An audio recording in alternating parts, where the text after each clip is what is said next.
Zakaj ste se odločili za materinske domove in varne hiše kompletne severovzhodne Slovenije?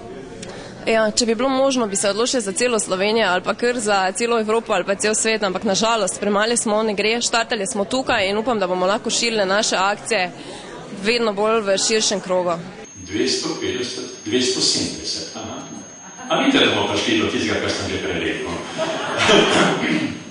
270 prvič, 270 drugič, a bo rekla 300, ne? Daj ga reči, 300. 300 prvič, 300 drugič, 300... 300... Jaz tem proračunske težave. 300 prvič prodamo. Znani ste potem, da vodite aukcije. Odkot pravzaprav ta ljubezen do tega dela? Torej, to je prišlo nekako naključno pred enimi 25 leti, prvikrat, ko je bilo šlo za eno dobrodelno aukcijo, dražbo na Ljubljanskem gradu in potem se je to začelo.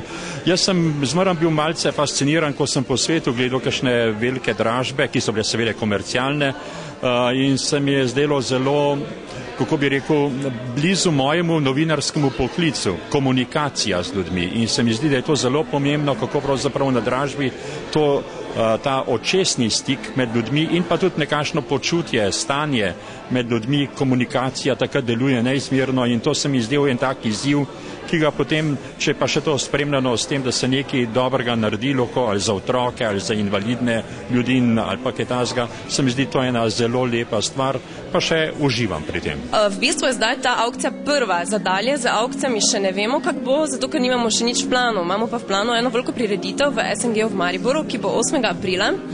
Tam bomo pa imeli zelo znane obraze oziroma slovenske estradike, ko so Nuša Derenda, Alenka Gotar, na koncu bo tudi izsek iz baleta Grk Zorma, Sirtaki se bo plesal in tja bo v bistvu povabljeni res znani Slovenci, no, da bo zelo na nivoju in mislim, da bojo darovali. Upajmo vsaj, da bojo res darovali, da bo imelo vse skupaj smisel, da ne bo samo en velik spektakl, da se bo dosti kadilo in pisalo okoli tega in da ne bo v bistvu takega odziva finančnega, ko bi mogel biti.